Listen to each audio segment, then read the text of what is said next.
apologies for that. So look, some of this might be a little redundant, and if so, please hurry me along. But I just thought I might talk a bit about, with sort of Mary Wynn's agreement, just the key elements of the most crucial information, I think, for us to know about the consequences and risks of nuclear weapons is really the basis for the work. Just a little bit about where the treaty came from and how it came about, because I think it's pretty important in thinking about how we best use it and what it changes and what it doesn't, and what we can make it change.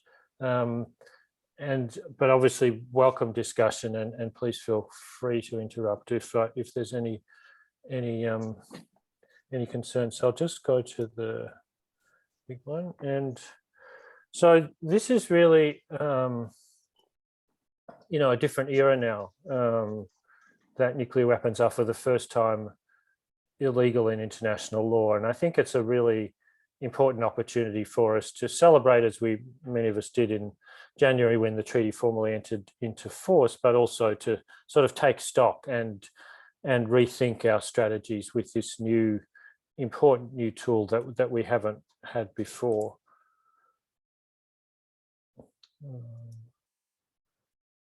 Nuclear weapons, and I think the treaty has highlighted for us very starkly that nuclear weapons are not some divine creation ordained by the laws of physics or something else that we can't control. These are machines that were built by people and can be dismantled by people, as they already have been in very large numbers. Many of your health professionals, worth reminding ourselves that our lead agency in health unequivocally concluded that these weapons constitute the greatest immediate threat to health and welfare, and therefore they're absolutely core business for health professionals. And WHO also made absolutely clear that even in that first report that there's no capacity to respond meaningfully in health or humanitarian terms to the casualties of even a single nuclear detonation on a city. And the Red Cross and UN agencies involved in disaster response have essentially confirmed that conclusion in more recent analyses about not what just exists now, but what might be feasible in terms of response capacity.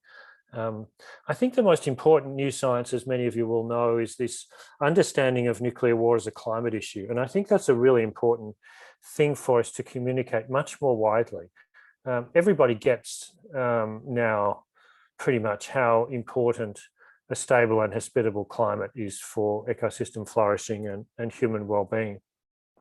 And most people appreciate that that's at risk from inadequately controlled global heating, but very few people really understand that there's another, actually more acute climate risk, which is of essentially ice age conditions being created virtually overnight. And that science is evolving, but is now really robust, widely published, recognized by the IPCC, extensively peer-reviewed and published, and really not in doubt from any serious scientific perspective.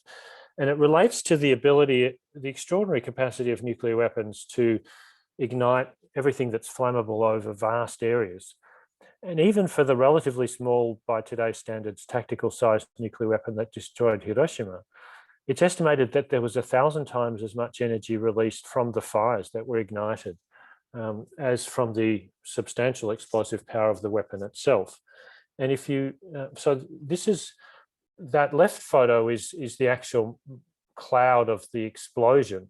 That very large anvil-shaped cloud that goes much higher and is much bigger, that most of us are familiar with, is actually not the fireball. It's actually the smoke from the fires, which even there it goes up pretty high. If you put a modern, megaton range weapon on a city, it's not 13 square kilometers that will burn comprehensively as did in Hiroshima. It's about 1,600 square kilometers for the largest warheads that are on Chinese long-range land-based missiles. So huge amounts of smoke in a city. That means basically an area under average conditions about 46 kilometers in diameter, would essentially be completely burned, within which nothing would survive. But the volume of smoke that generates is extraordinary. And I hope most of you are familiar with this work of Alan Robock and Brian Toon and their colleagues, updating their work from about a decade earlier with the largest cities, the two most rapidly growing nuclear arsenals in the world in India and Pakistan, cities that are becoming also more fuel dense, with a more realistic scenario for this time of 250 nuclear weapons used in a conflict. It's clearly a realistic proposition. They've been to war on multiple occasions, and nuclear use has been considered by all reports on more than one of those. So it's 16 to 36 million tons of smoke in the atmosphere, depending on whether these are Hiroshima-sized weapons or 100 kilotons, which is still half the average size of the weapons in the global arsenal. So it's still less than 2% of global nuclear weapons numbers and less than 1% of their explosive yield, because they're disproportionately smaller. And many of you will, I hope, have seen this animation that shows that this smoke generated in South Asia would pretty rapidly, within a few weeks, essentially cover pretty much all of the planet and persist for very long periods of time. And if you do a cross-section through the atmosphere, South Pole, North Pole, up in the atmosphere, the troposphere, which is higher in the tropical regions, is where our weather happens. So that's where these clouds and rain and stuff gets washed out. Once particularly particulate material gets up higher than that, it persists for very long periods of time, and that's assisted by the fact that this is black smoke that will get heated by the sun and end up 50 to 80 degrees hotter in the upper stratosphere. So it's stabilized and lofted by that heating, which also would dramatically deplete stratospheric ozone that protects us from ultraviolet radiation. So this is a model of this cross section. You can see that, very quickly, it starts on the 1st of January. I'll show you again. Within a couple of days, most of this smoke is in the upper stratosphere and beyond, where it persists for over a decade. And if you just look at the black line, which is the median scenario for 50 kiloton weapons, the blue one is for Hiroshima size, the orange one is for 100 kiloton weapons. Sorry, the red one is. Then you can see that, and this is a time frame of over a decade of significant global cooling. This purple bar is the range of lowest temperatures that were recorded during the last ice age, about 20,000 years ago on Earth, 3 to 8 degrees colder than present. And you can see that even those relatively smallish weapons get us down to well within that range for several years. So this is not an ice age, but these are ice age temperatures that would be inflicted within a matter of days. Not evenly distributed, with significant declines in precipitation as well, particularly over Asia. And much greater cooling in Canada, in Eurasia, the large continental land masses, where most of the world's grain is grown, temperature declines of not a handful of degrees, but 10 or 15 degrees. So colder, darker, drier, bad for agriculture, even without taking into account the massive, unprecedented increase in ultraviolet radiation in the last several 100 million years.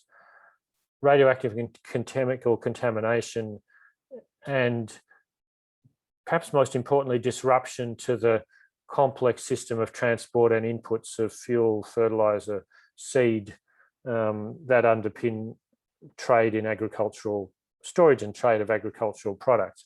So much of this hasn't yet been extensively modeled, but that work will hopefully start to be published within a couple of months, hopefully. So important new findings for our work. So far, what we have is really robust modeling about colder, darker, drier. What does that do? And essentially it depletes primary productivity pretty substantially, about half as much in the oceans as on land, but significant declines, 20% declines, which is roughly comparable to the total net primary productivity. So what plants produce for us that they don't use for their own growth and development, that's used for human food and fiber. The decline is roughly comparable to the total of human consumption currently.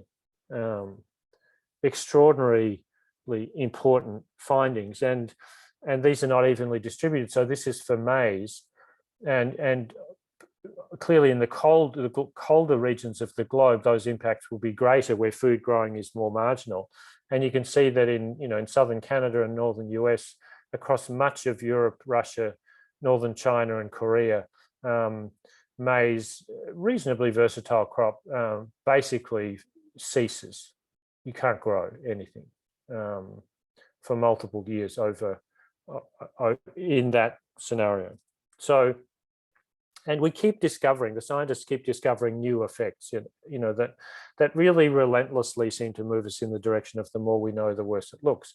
This recent paper describes essentially an El Nino-like disruption to Pacific atmospheric and ocean circulation that would dramatically aggravate the reduction in Pacific ocean primary productivity.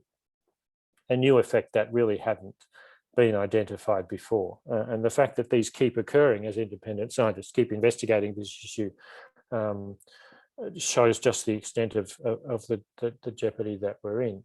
So currently, this is at the end of about a year ago, the FAO, the Food and Agriculture Organization, estimated close to 700 million people chronically hungry. The number of at least moderately food insecure people rising steadily now over 2 billion. And FAO estimated that that number would significantly increase by around 100 million people because of the economic impacts of COVID over the last year. So no detailed data yet on what's actually happened, but my sense is that these predictions look like they're probably reasonably accurate, particularly in Africa. Global grain reserves recently around 3 months worth of consumption. That's actually pretty good. They never really go much more than about 100, 110 days worth of consumption, but certainly not enough for us to withstand multiple years of substantial decline. So you've seen this work that suggests a significant fraction of humanity, and it may be, this is probably a very conservative estimate because it doesn't take into account the epidemics that inevitably follow severe famines or the conflict within and between nations that would be highly likely in such an extreme setting. So, these are global suicide bombs, not weapons in any ordinary sense. So I think that climate evidence is really important for us to help communicate this more widely to people who get that climate is an issue but don't see nuclear weapons perhaps as being related to that or so urgent. So where are we going? Not particularly well, except for the treaty, really. There's not much else that's going well. No disarmament negotiations underway. Happily, this slide of abrogating hard-won gains that have constrained nuclear weapons numbers and types has been halted to some extent with the Biden administration rapidly renewing the New START treaty, but that's not really a gain. That's really just stopping the loss to some extent. We haven't got any other gains yet, with clearly Israel working hard to try and sabotage the Iran nuclear deal getting back into force with this recent attack. And all of the nuclear armed states really modernizing like crazy. I mean, the budget that the Biden administration submitted last week, $753 billion for defense. It's 12.6 billion more than the previous year under the Trump administration. Just the increase is more than the whole budget for the US CDC, Centers for Disease Control, in a time of pandemic. I mean, this is not going well. And, the Russians are starting to deploy these new ICBMs, progressing the development of weapons we haven't seen before. nuclear-powered cruise missiles that the US abandoned in the early 60s because they were so dangerous and risky, nuclear-powered torpedoes, things we haven't seen before. And, you know, they say that these weapons are for deterrence, most of those that justify their position. But if you talk, you know, if you look at what the people involved in managing them actually say, they're clearly, you know, envisaged to be used as military tools to prevail. You know, this from the US head of strategic command. Nuclear employment is a very real possibility. This is what he wrote 2 months ago. This is not, you know, height of the Cold War stuff that can be consigned to, you know, the past. And you all know that the bulletin of the atomic scientists, the Doomsday clock, was kept at 100 seconds to midnight this year, as far forward it's ever been. Last year, they said the international security situation is now more dangerous than it has ever been. And this year, highlighting the potential to stumble into a nuclear war has grown. And the world's most senior diplomat, the UN Secretary General, you know, pretty blunt language about the danger of these times, and that essentially we're back in the Cold War. And there are two particular trends, I think, that concern me very much, apart from all the normal ones of accidents and misinterpretation and, you know, in complex human and technical systems with short timeframes. But the US intelligence community annual assessment to Congress 2 years ago highlighted that a climate-stressed world is a more conflict-prone and dangerous world in which nuclear war is more likely. And I think we're already seeing the evidence of that. These are from an Uppsala University conflict database. It's this pink category that I want you to note in particular. Armed conflict is going up over the last decade in the world, and in particular, this internationalized intrastate conflict. So these are conflicts within a state that have at least one other nation outside that area of conflict involved, and disproportionately, those are the largest military powers and the nuclear armed states. So each of these does pose some small risk of nuclear escalation. And I think this is the reality of the food and water insecurity, the population movement, pressures that, as the consequences of climate change really start to bite, coming home to roost. And cyber attack, clearly a major morass of evolving and difficult to anticipate risks. You know, the most senior people involved in managing nuclear weapons have told us that nuclear command and control systems are vulnerable. You know, like just in December, we saw this extraordinarily extensive hack of US government agencies, including the National Nuclear Security Administration. And Israel's attack on the Iranian Natanz facility last week just highlights that. Meanwhile, the stuff that puts the nuclear in nuclear weapons, highly enriched uranium and plutonium, present in vast quantities in civilian and military stockpiles, sufficient to reconstitute the global nuclear arsenal of 13,500 nuclear weapons, you know, more than 10 times over. So end of production of this and control and securing these materials is really not advancing very, very rapidly. So just to take us back to the UN and the treaty, because I think that's where our hope really lies, and the one thing that's going that does pose a significant movement in a hopeful direction. And it's, I think, worth reminding ourselves that how deeply embedded is the will for international disarmament in the UN, this collective expression of humanity coming together in the aftermath of the Second World War to, you know, determined to save succeeding generations from the scourge of war. It's no coincidence that Resolution 1.1 of the General Assembly, 24th of January 1946, the very first resolution called for the elimination of atomic weapons. This goes back to the very beginning of the UN. And the NPT, which pretty much all the nations that are parties to it, which is everybody except India, Pakistan, Israel, and North Korea, has an obligation. And it's not just, it doesn't limit this obligation to the then 5 nuclear armed states when the treaty entered into force. It's an obligation on all states. And the world's highest legal authority, the International Court of Justice, has unanimously and that's important, confirmed that this obligation is not just to negotiate in good faith, but actually to finish the job, to bring these negotiations to a successful conclusion. So there are some really important foundations that we have to build on. And alongside that is the extraordinary, well, yeah, I think it is extraordinary, the really significant progress that we've made on controlling other indiscriminate and inhumane weapons, biological and chemical, landmines, cluster munitions, all of them now much less often produced and justified and traded and used than before there was a prohibition.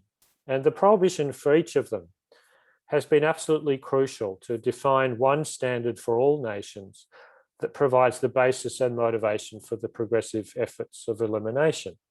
We haven't yet controlled a weapon without it being banned. And, you know, one could add exploding bullets and blinding lasers to this list as well. You know, the lesson is you have to establish a clear norm and benchmark to provide the basis for the continuing work. So, you know, it's really just basic logic that applied this to nuclear weapons, just the lessons of history. And of course, ICAN played an important role in this development, as I think it's also worth reflecting the importance of seizing political opportunities. The humanitarian initiative, this whole initiative that got us the treaty, has, I think, a couple of important elements. I think ICAN contributed, but probably at least as important, if not more so, was, you know, these horsemen of the apocalypse, so-called, these erstwhile Cold War warriors, Republican and Democrat, who really unexpectedly in 2007 put nuclear weapons elimination sort of really back on the mainstream political agenda in a way that hadn't been for some time, created the space for Obama's powerful rhetoric, if very short on delivery, in terms of the US goal of a world free of nuclear weapons. But it helped to shift things a bit. And it also helped with the Red Cross and Red Crescent movement, the world's largest humanitarian organization, plus some good internal advocacy in the Red Cross, really getting them to gird their loins to make this a significant priority for the movement, and not just something that the high organs of the movement made pronouncements on from time to time, but actually something really substantial and ongoing. And the Red Cross role, Kellenberger's statement in 2010 was really important and it was timed carefully a couple of weeks before the 2010 NPT review conference.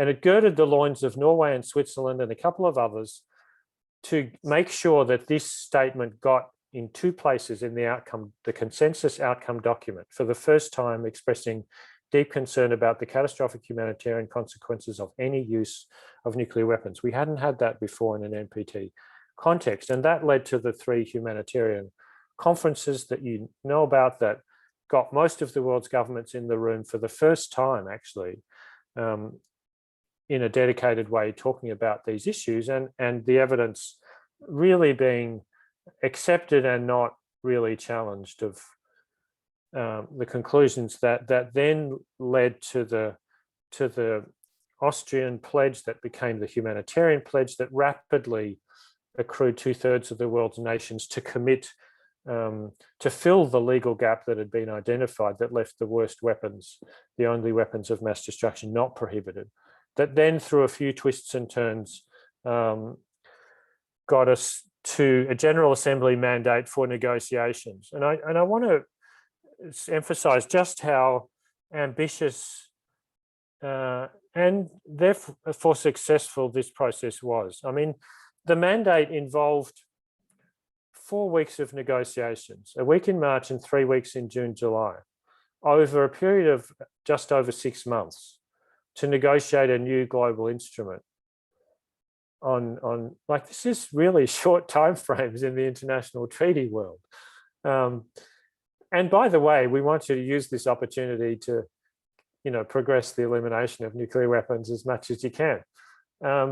it's a pretty big ask in 4 weeks of negotiations over 6 months. I mean, the fact that anything could come out of that is remarkable. The fact that something as good as the treaty came out of that is stunning. And it owes a lot to, I think, this largely as yet unsung hero, Elaine White Gomez, who presided over these proceedings. And it was really remarkable that while the rest of the world was in the room getting serious about banning the worst weapons, we had this pathetic spectacle, really, of a so-called stakeout of Nikki Haley, the US ambassador to the UN then,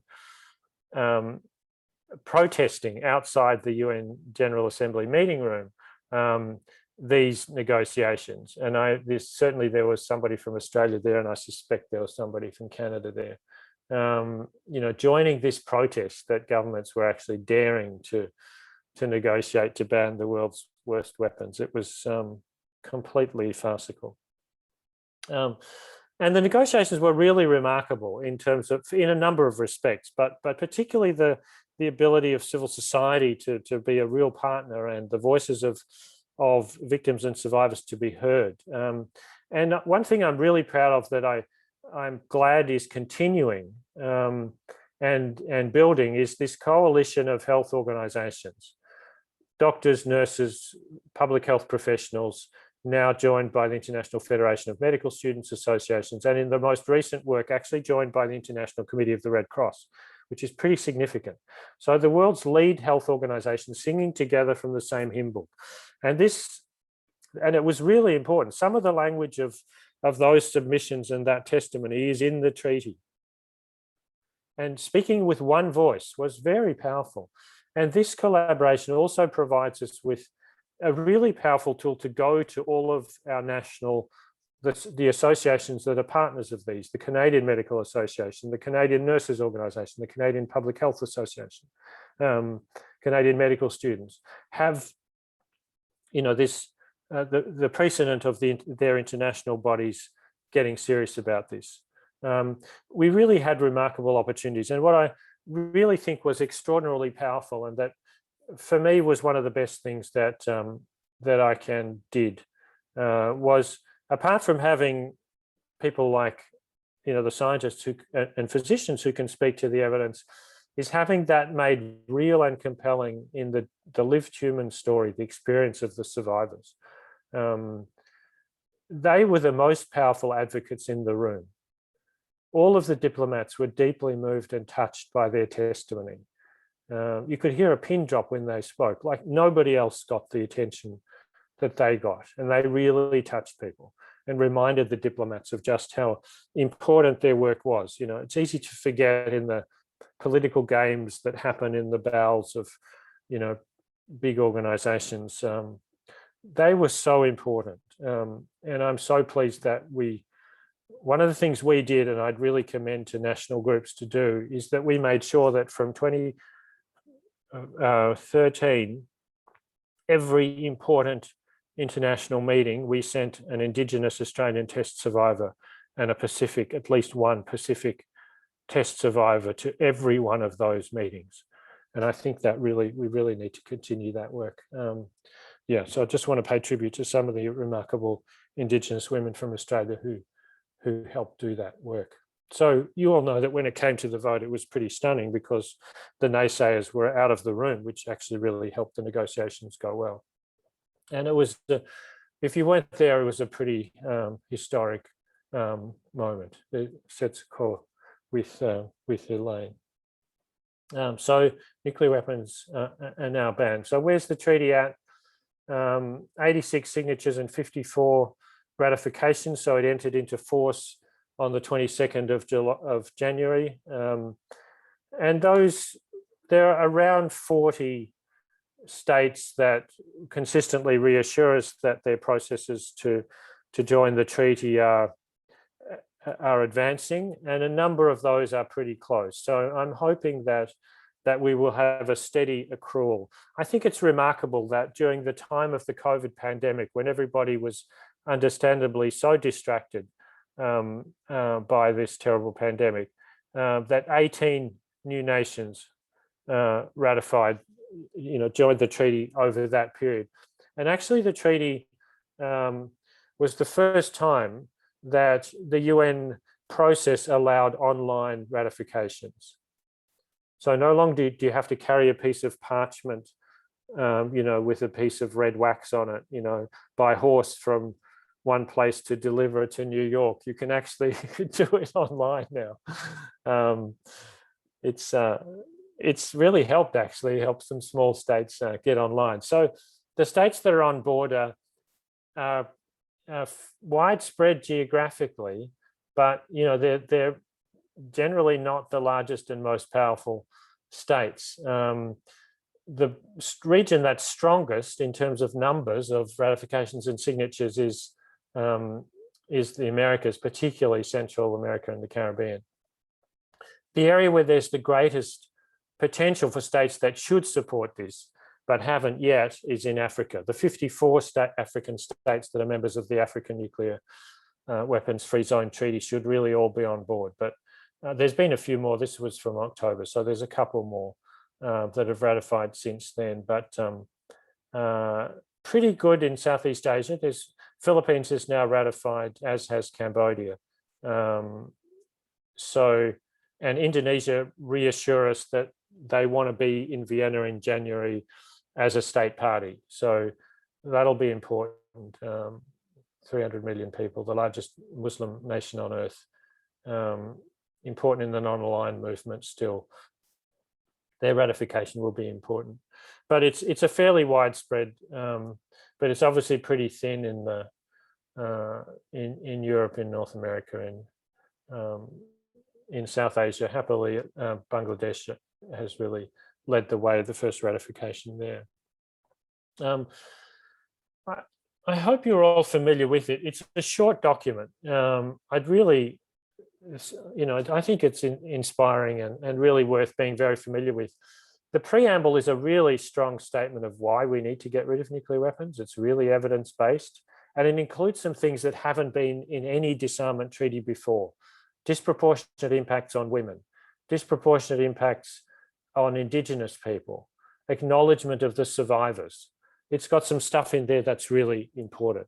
The prohibitions are, I think, is pretty much as good as we could have hoped for. It would have been nice to have something a little stronger about assistance. It would have been nice to have something stronger about transit. But in terms of what was possible and what there was precedent and wide support for, I think those are good.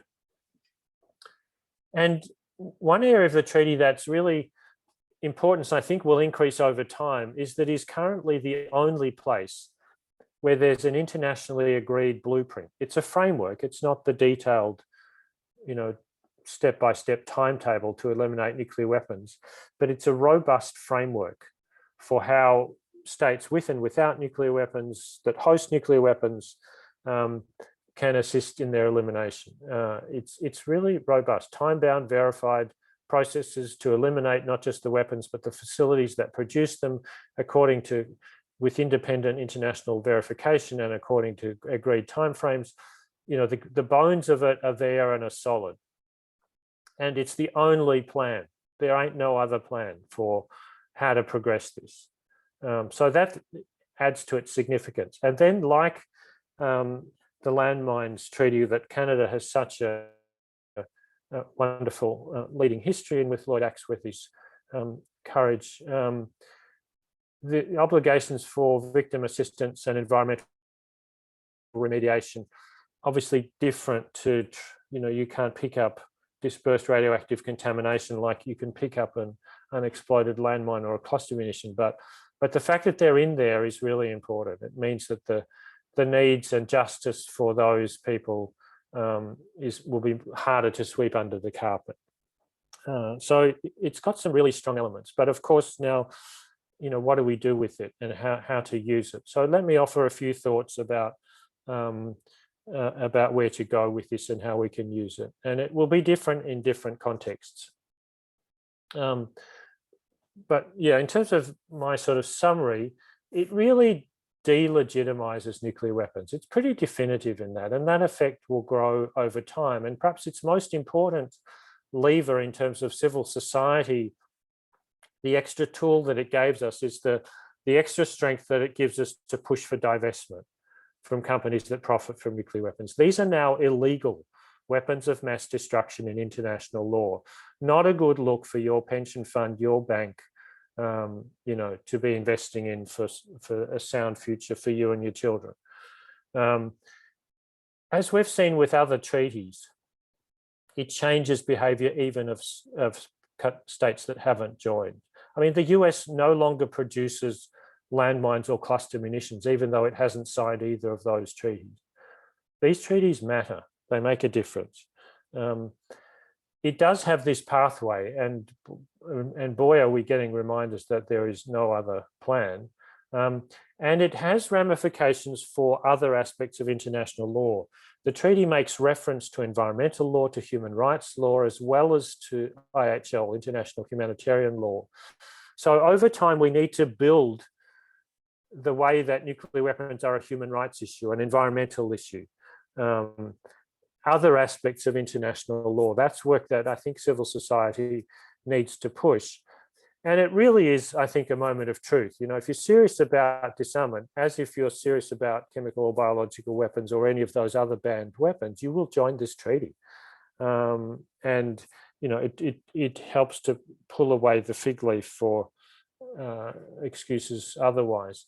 For me, the most powerful encouragement, reinforcement that this treaty matters is the consistent level of opposition from the nuclear armed states. So don't listen to me, but this, their level of opposition, if this was some fine piece of UN verbiage, as there are many that they can happily ignore, they would, but they don't, because they know that this puts them on notice and changes the game for them. So what did the US tell its NATO allies when the first committee in the General Assembly was going to vote on the mandate for negotiations?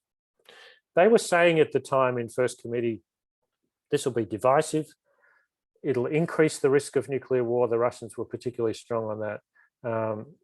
They were alternatively saying it'll be harmful and it won't make any difference. You can't have it both ways, but they were saying both. They said it will undermine the NPT. They said it won't dismantle a single nuclear weapon because we won't join it. They said it will increase the divide between nuclear armed states. They were worried about states treaty shopping, giving up their NPT obligations to join weaker ones in the putative ban treaty. All sorts of stuff was being thrown. What did they tell their NATO allies when they were admonishing them not to go to the negotiations and not to vote for a mandate? Completely different. Recognition that this process aims to stigmatize nuclear weapons. Yes.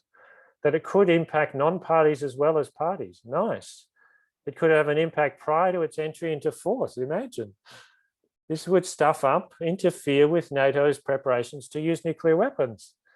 The reason they opposed this treaty is because they recognized that it would work as intended to make nuclear weapons activities harder. This, for me, is the greatest comfort that all of this work over the last 15 years actually amounts to something. One other reason that I wouldn't underestimate, and I think it's worth activists sort of being aware of, because I think it's a bit of a subtext at times with leaders, is this how dare you, basically. How dare, little states and civil society dare to prohibit nuclear weapons? This is not your field. This is for the big states with the big weapons. The way that this treaty happened, they really don't like. Because it happened in the General Assembly, it was the best place it could have happened. The General Assembly can make decisions by 2/3 majority if it can't reach consensus.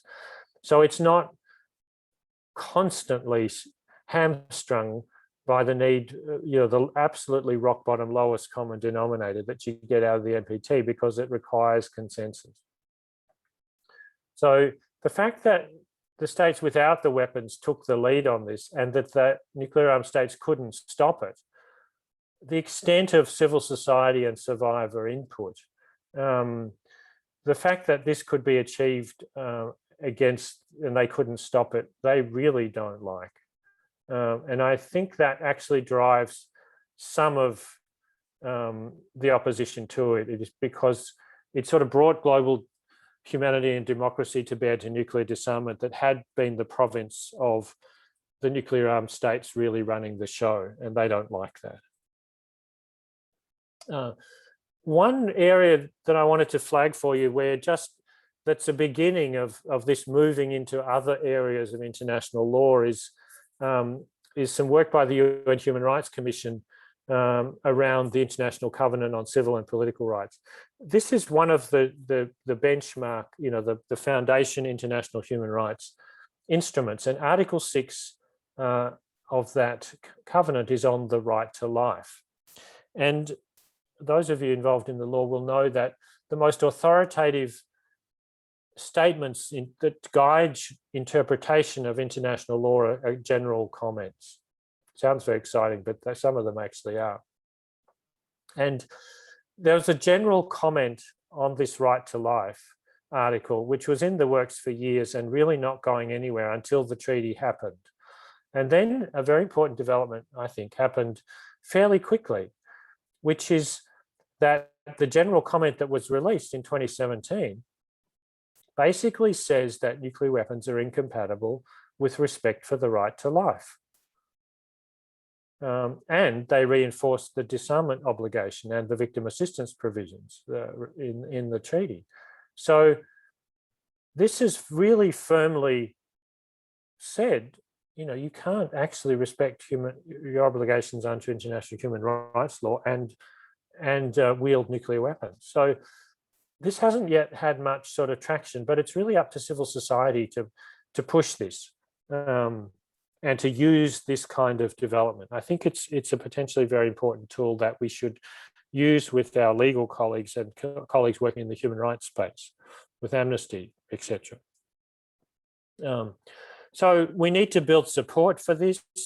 There's some really good support from the International Red Cross and Red Crescent movement. Some faith leaders, I'm not a Catholic, but some faith leaders have been really good on this. We need more of them. Pope Francis on this has been actually very good, clarifying that the Catholic position is that even the possession of nuclear weapons is clearly immoral, a much clearer position than the Catholic churches had before him. So the Red Cross, keeping on with this and raising it in their meetings with states. And this is the statement that came out of the health collaboration I recently mentioned, where for the first time, ICRC, which normally is fiercely independent, so the lead of the Red Cross, Red Crescent movement joined with health professionals. So please look at this statement, please use it. And this partnership, I think, is of historic significance. The fact that now the Red Cross is joining with health organisations in this way. And the money, goodness me, is there room for movement here? I mean, and we're talking serious money. So $748 billion was just over a recent 2-year period what a couple of hundred of the biggest global institutional investors made available to companies that build nuclear weapons. Like it's reasonably serious money. It's bigger than your or my superannuation by about 15 orders of magnitude. And money is starting to move. And the pace at which money is starting to move is starting to accelerate. So I don't know too many Canadian organisations that have divested yet. But just internationally, there's some important ones. The world's largest sovereign wealth fund, the Norwegian Pension Fund. If anybody deserved fossil fuels, it was the Norwegians. The largest pension fund in Europe, ABP. Deutsche Bank, not a trivial bank. KBC is the largest Belgian bank. A couple of big Swedish pension funds and some serious, not just banks, but life insurance companies for the first time in Japan. So the pace of these divestment positions is sort of tending to accelerate, which is a happy thing. I don't know what it is for Canada, but even in little Australia, this is serious stuff. You know, 4 of our biggest banks have $4.5 billion US invested in nuclear weapons companies. It's estimated that our superannuation funds probably have between 10 and 15 billion invested. And you know, banks have a similar amount. So we're talking serious money. And we've managed to get, you know, a number of banks and particularly pension funds to divest already. And I think this is really important and fertile work. Everybody's got a bank account. Nearly everybody's got a pension fund. You don't have to know the ins and outs of disarmament diplomacy to know that you don't want your money to go to helping build the worst weapons of mass destruction. This is, everybody can do this. And universities' involvement in nuclear weapons companies also. I don't know how much of there is in Canada, but there's unfortunately a fair bit of it here, and there's some in the US. So this is now a really powerful tool to argue that this is not a good look for universities to be in bed with companies that profit from making illegal weapons of mass destruction. And there's, for those of you in the health space, this I think is actually another important tool. I only found out this fairly recently, but in 2016, the World Health Assembly adopted guidelines for WHO for its relations with non-state actors. So that basically means everything that's not a government. And in that framework, which you know, took a long time, but there was a lot of lobbying around it, I don't think it's going to be changed quickly, is this very specific statement. WHO does not engage with the tobacco industry or non-state actors that work to further the interests of the tobacco industry. WHO also does not engage with the arms industry. Now, unfortunately, the wording of this sentence is not quite as clear as the first sentence, but the implication is pretty clear. And recently, when collaborative funding proposals have come up with colleagues at my university working in public health, and when renewal of a very significant WHO collaborating centre for, in fact, probably the most important infectious disease institute in the country came up, WHO proactively asked questions. We've heard that your university, because of stuff I'd published actually, we've heard that your university takes money from Lockheed Martin. This is not consistent with our guidelines for engagement. Really challenging this. So this is very important.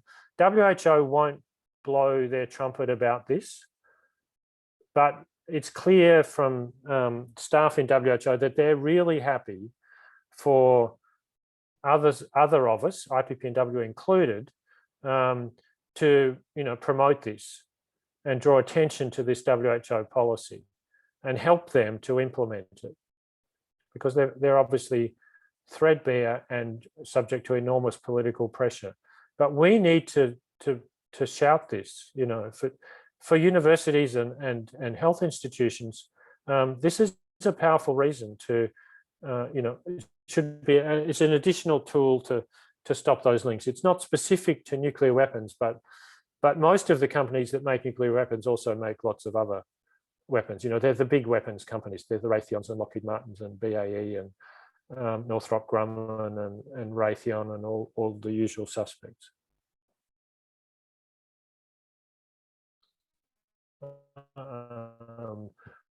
Okay, so and the fact that one of the arguments that we get in Australia is that if we sign this treaty, that'll be the end of the US alliance. Which in Australia, it's probably similar in Canada, I don't know, but in Australia, the conventional wisdom is that it would be political suicide to advocate such a thing.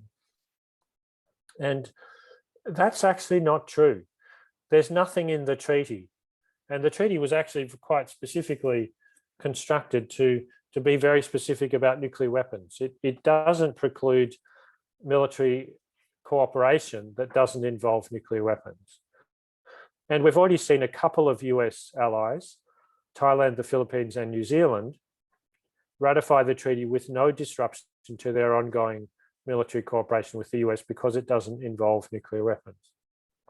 And another important tool was a NATO letter that we started in this, an umbrella state letter We started it here, but ironically, we couldn't get any Australian leaders to sign it. Shocking.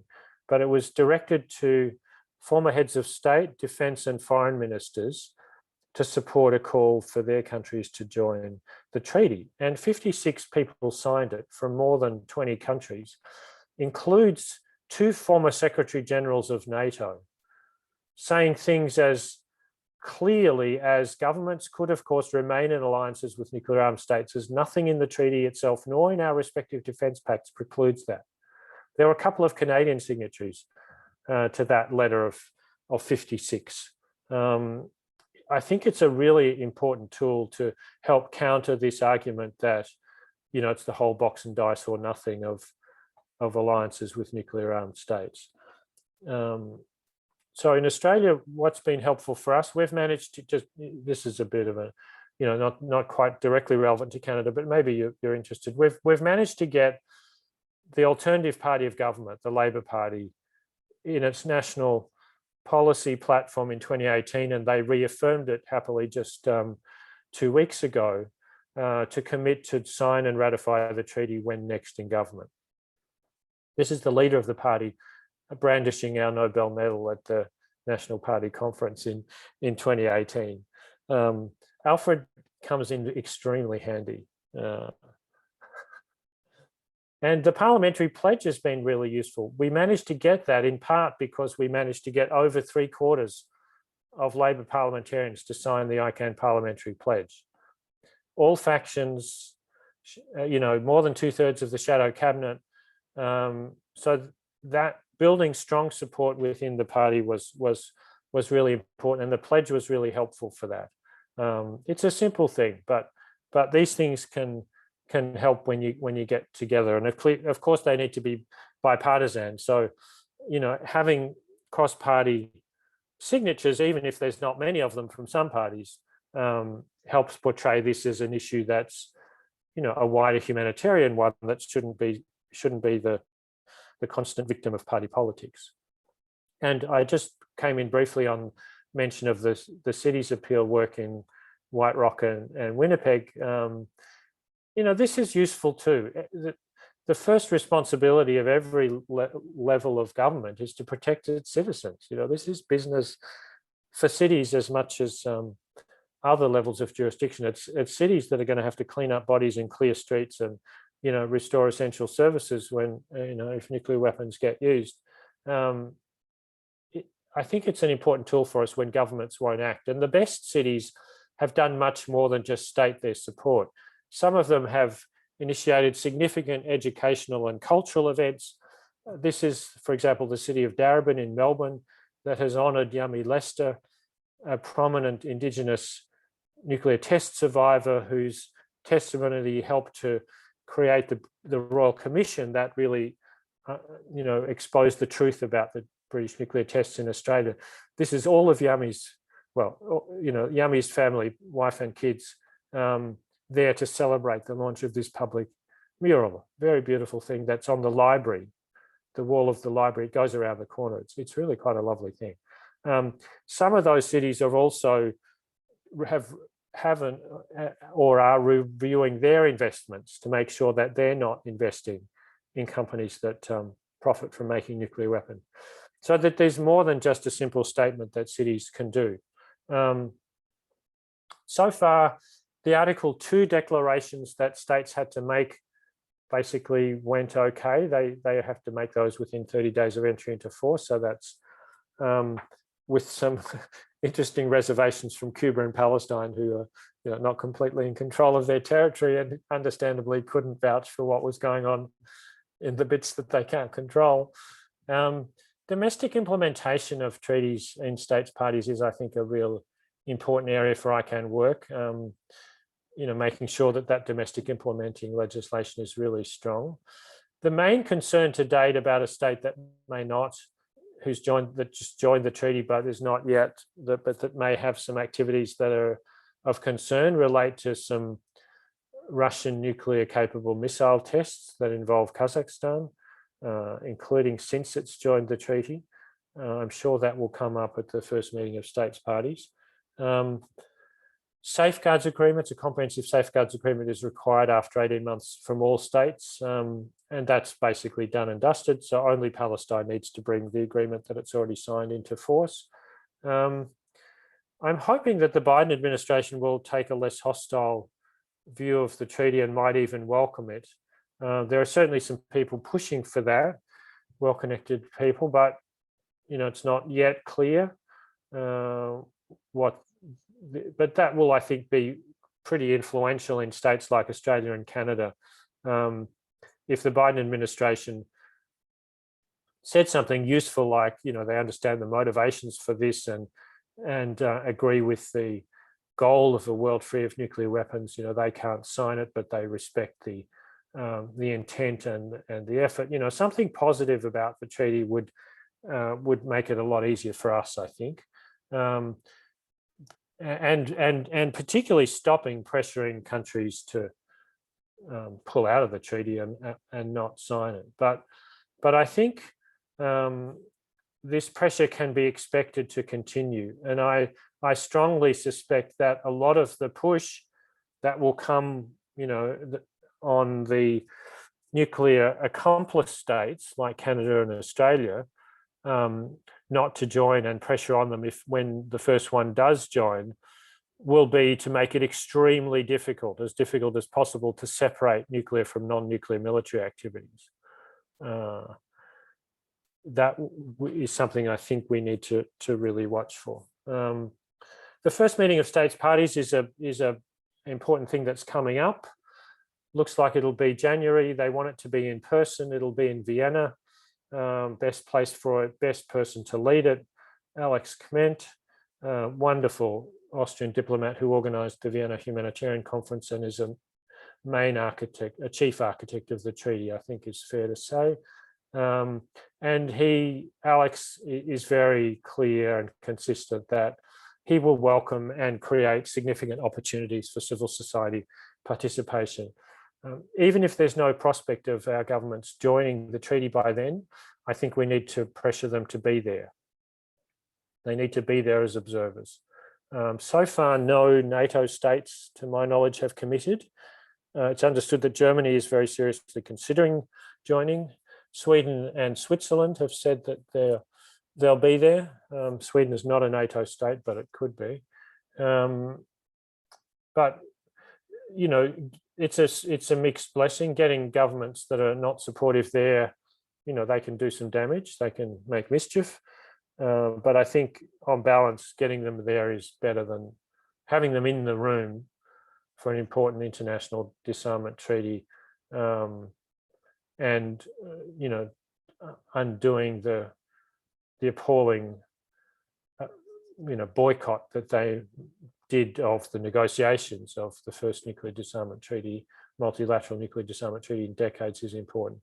And I think there's a whole bunch of ways that that the ongoing work of the treaty can be advanced through civil society input, through working groups and substantive input. But that, I think that will be work to expand over the next little while. So I've probably talked for too long. I have no idea how long I've spoken for. As you can probably tell, I can rabbit on about this stuff for a long time because I get pretty excited. But I hope that's been useful, and I'm really happy to discuss anything or everything about this that you'd like to. Thanks very much. I'll stop sharing my screen. That's been very, very useful, Tilman, and very enlightening. And you bring it to life when you're talking about it. I just want to bounce one thing off